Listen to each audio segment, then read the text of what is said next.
Bad about that. Good. Absolute good call. Now, I think it's about time. Let's talk about some news, so in that way we can get all up into the Sekiro violence. What do you guys think? I only got 2 things to talk about today. Only 2 things to talk about. Just 2. Again, there was nothing super crazy, exciting that's been going on as far as news has been going this week that I've noticed anyways. There's been some things here and there. I'm like, nah, I want to keep this news cycle short. So, one thing, I think it's kind of big news going back into how Kotaku is an absolute garbage fucking journalism site, and I use that word as loosely as I possibly can. But before we talk about Kotaku and the absolute trash heap pile that they are,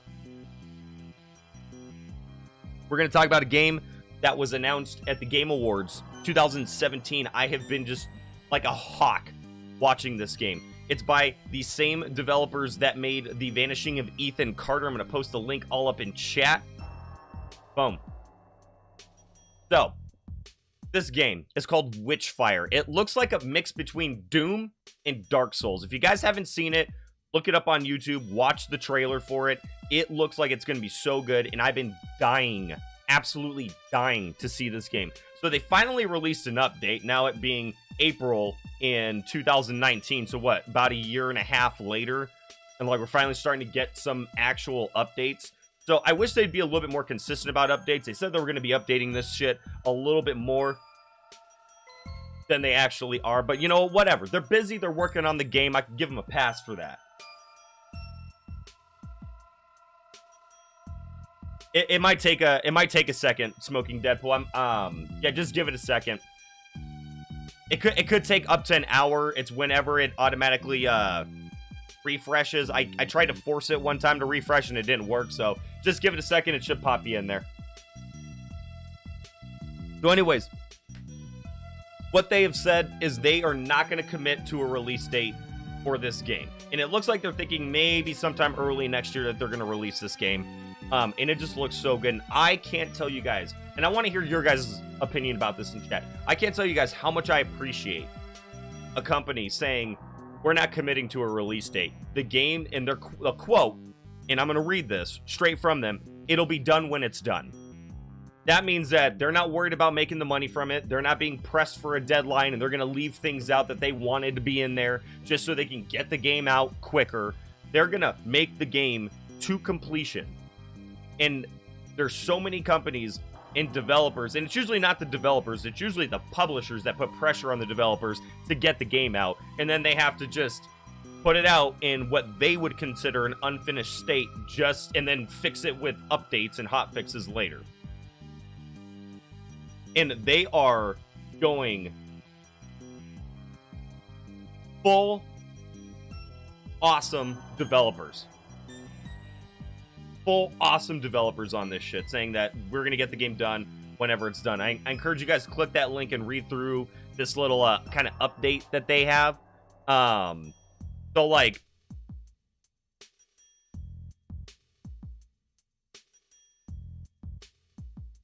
hold on. There was a quote in here. Yeah, whatever. I'll find it later. Just read the article. It's very interesting. I am so excited for this game, guys. Again, it's called Witchfire. What's up, Pug Food? How you doing? Finally, you can see the boss. The boss is here. We're open and ready for business. Tasty. Just talking about some news today. So yes, Witchfire. It looks like the game, it's still going. I was worried that it wasn't being developed anymore, that they just kind of let it go and it disappeared, because there's been no update. So I hope they get a little bit better about getting a little bit more consistent updates going on the state of the game, some developer notes, a blog, something like that. That would be kick-ass. That would be super awesome. Now, Final Prep has been a bitch. Tell me about that. What you prepping for? Tell me about that. But yeah, so anyways, not much to say on that. I just want to let you guys know I've been keeping an eye on this game. I am super excited for it, and I strongly recommend it. And actually, you know what? I'm going to post this up really quick. The trailer for it, so you guys can watch it at your leisure. And I want to post... Here we go.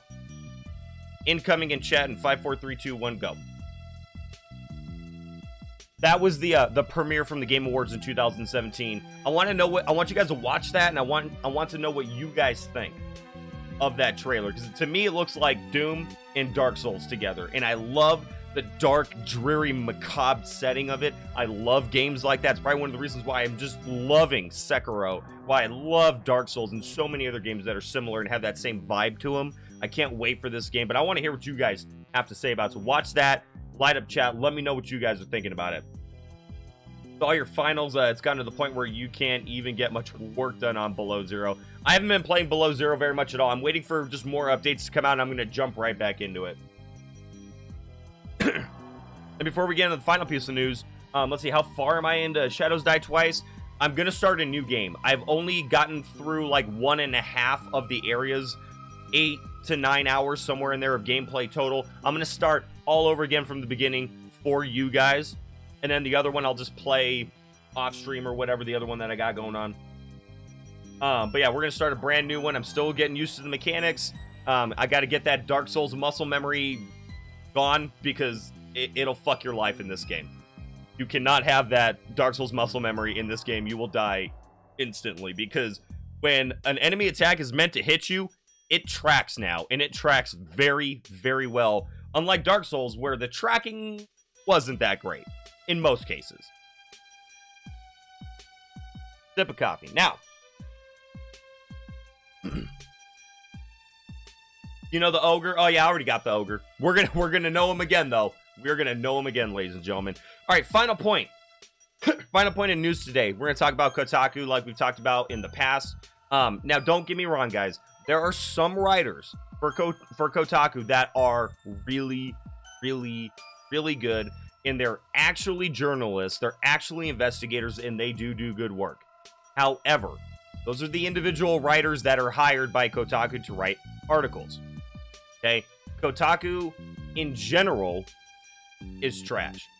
They lean towards the side of social justice warrior, victim points, and how can we be offended today? There's nothing to be offended by, so we have to find something to be offended by so we can write an article about how offended we are.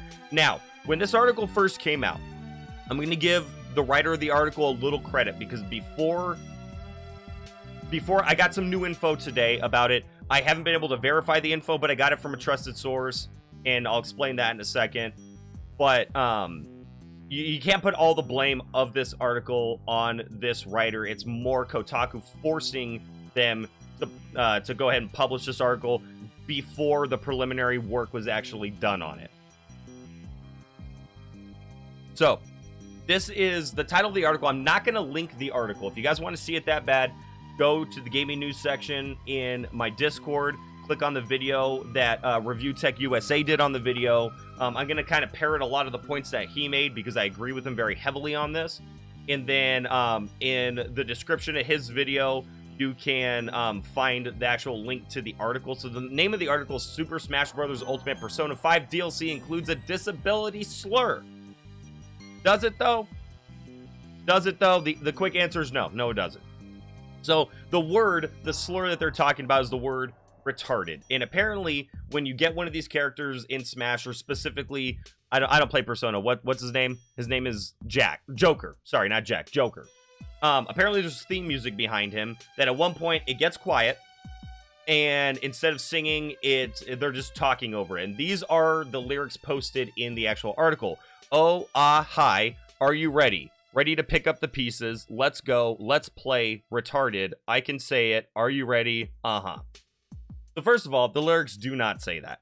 The biggest backlash from this was the fact that it was originally thought that the author, whose name is Laura Kate Dale, that the author didn't even bother researching the lyrics herself, never actually reached out to the developers or the publishers concerning this.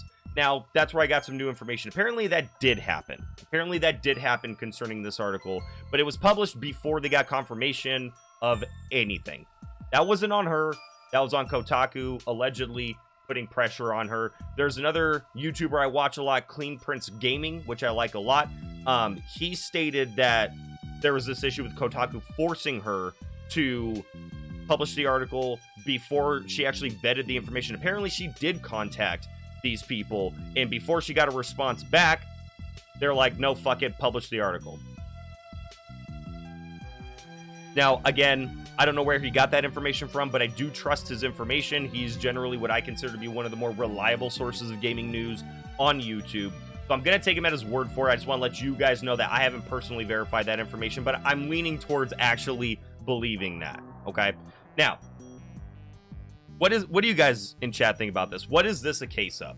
Is this a case of somebody just trying desperately to be offended by something?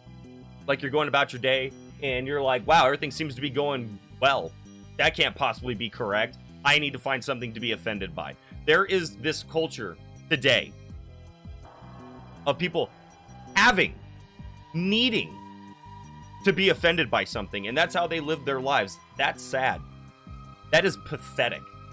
Now, if you see something that's legitimately, absolutely legitimately offensive, there's a couple things you could do, right? Number one thing, ignore it. That's simple. You just ignore it. Or write an angry letter to them. What you don't do is publish an article that has incorrect information before the information is verified. That's one of my biggest issues with Kotaku. Not only do they go very hardcore off the super far left social justice warrior mindset with a lot of their articles, which is aggravating and annoying, and a lot of time factually incorrect, but it's not actual journalism. When you get a story, what are you supposed to do? You're supposed to vet the information. You're supposed to make sure the information you have is accurate and valid. They don't do that almost ever. The last time I saw that where they really did do that, and honestly, kudos to them, because even though I despise Kotaku, they do good work occasionally, was that one where they had that massive expose with all employees from Bungie and whatnot concerning Anthem and the trash heap that was during its development cycle. That was good work. I can't remember the name of the guy that wrote the article that did all that research, but honestly, bravo. That was amazing. Something offensive equals more clicks equals more ad revenue. That's what it comes down to. The more offensive you can manufacture something to be, the more clicks you get. And Kotaku knows that. That's the reason why I don't link the article, because I don't want to give them more clicks. If you guys want to, again, gaming news in Discord, go to the YouTube video that's discussing it, and in the link below that you can get a direct link to the article, or I'm sure you can go to Kotaku and you can find it there. They say some things in here that is just pure conjecture on their part. So, the term, quote, retarded is considered a slur against people with mental disabilities. Not to everyone. Actually, to a lot of people, no, it's not. It has been commonly used as a pejorative term to diminish the capabilities of those with certain mental health conditions, and is widely accepted as a term which should not be used in English-speaking parts of the world. Need a citation for that, because when you say something is widely accepted as a term which should not be used, show me. What says that? Where's the public opinion that actually backs that up? I don't see it. In my day-to-day life, I don't see it. I don't know where they're getting that from. Spoiler alert, they're getting from nowhere but their own personal feelers. That's the issue that I have with the writer writing this to begin with. Because even if it did say that word, I'm sorry, get over it. If it bothers you that much, don't consume content that says stuff like that. It's that simple. As opposed to bashing an entire game over something that just you personally don't like. Come on. How old are we here? And that's what it comes down to. How old are we here? We're trying so desperately today as a society to find something to be offended by. And again, we can't find anything, so we just make things up. Because you get points for being offended by things. Don't support that here. We will never support that here. And the one thing I can't stand is shit-tier journalism. Now, again, to be fair to the author of this, even though I disagree with her points, you can disagree with someone's points and still respect their argument, which I do still respect her argument. I disagree with her points. I had an issue with this being published without the information being vetted, but it turns out that was not her fault. She wrote the article, had already sent out emails trying to get confirmation from the developers and the publishers and whatnot. It was Kotaku that said, nope, that's perfect. That's clickbaity. People are going to get offended by it, and we get money when people are offended, so just post it. She didn't have a choice. That's more on the overarching parent company, Kotaku, not her. Again, her name is Laura Dale. Do not send this person any kind of hate on social media. We don't do that here. We don't support that here. If you have an opposing viewpoint, do what I'm doing, or make a YouTube video about it, or just post an opinion. Don't flame people for something that was technically out of their control. If you don't like the point that they make, again, either ignore it, move on with your life, or let them know in a constructive way. Don't be an online troll. We never, ever, ever support that here at the agency. I want to make that exceedingly clear. What do you guys, chat, what do you guys think? I want to hear your opinions about, one, if the lyrics really did say that, is that a big deal? Does that bother you? And then also, what do you think about Kotaku forcing people to publish articles before the actual author has had a chance to vet the information to make sure it's accurate? Because in this case, it was not accurate. It was completely false. Never happened. Apparently, it's not the word that was said. I listened to the lyrics. It does sound like it says that, and it doesn't. That plain and simple. It just does not say that. But like I said, in Shadows, you absolutely nailed it, and you were absolutely correct. The more offensive you can make something, the more clicks it gets. And unfortunately, I hate to say this, IGN is going that way. PC Gamer is starting to go that way. You have Kotaku, Polygon, who have always been that way. They're not interested in reporting the news. They're not interested in putting out opinion pieces, which are backed by information and facts. They're saying, what's the catchiest headline that's going to get people all riled up so we can get the clicks, whether they're clicks from people that agree with us, that get offended super easily and don't know how to handle that, or for the people like me that strongly disagree with those types of things, to actually put it out to their communities and whatnot to get them to click on it. Either way, they're getting the ad revenue. I have a huge issue, a massive issue with that. Kotaku, again, is notorious for doing this, so is Polygon. I do still go to their websites because occasionally, like I said, they have solid writers. Not very many, but some of them are very, very good investigatory journalists or investigative journalists. Excuse me. Need some coffee. I'm getting all pumped up now. Get ready for that Sekiro violence. And I can't wait. Boom. So at the end of the day, that's all I had for the 2 points of news. I'm not going to go through the entire article. I'm not going to read it for you. There's plenty of places on YouTube where you can get opinions on both sides of that argument. And at this point, we have got some stuff and some things to do and take care of. One of those things is extreme hyperviolence.